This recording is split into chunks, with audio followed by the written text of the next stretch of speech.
சினிமாவில் துணிச்சலாக நடிப்பவர்கள் அரசியலில் துணிச்சலாக செயல்பட மாட்டார்கள் என்ற சொல்லை உடைத்து காட்டியவர் கேப்டன் விஜயகாந்த்.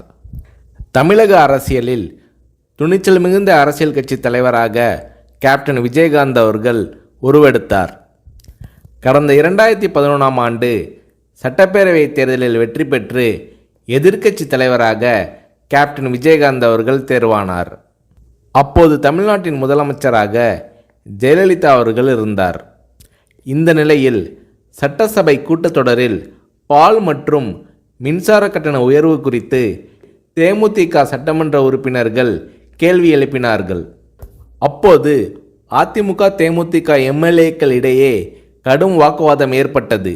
இந்த நேரத்தில் ஆவேசமாக எழுந்து பேசிய கேப்டன் விஜயகாந்த் அவர்கள், கூட்டணி கட்சி என்றால் ஆளுங்கட்சிக்கு ஆதரவாக இருக்க வேண்டும் என்பது இல்லை, மக்கள் பிரச்சனை தான் எங்களுக்கு முக்கியம், அதை பற்றி தான் பேசுவோம் என்று கர்ஜித்தார் கேப்டன் விஜயகாந்த்.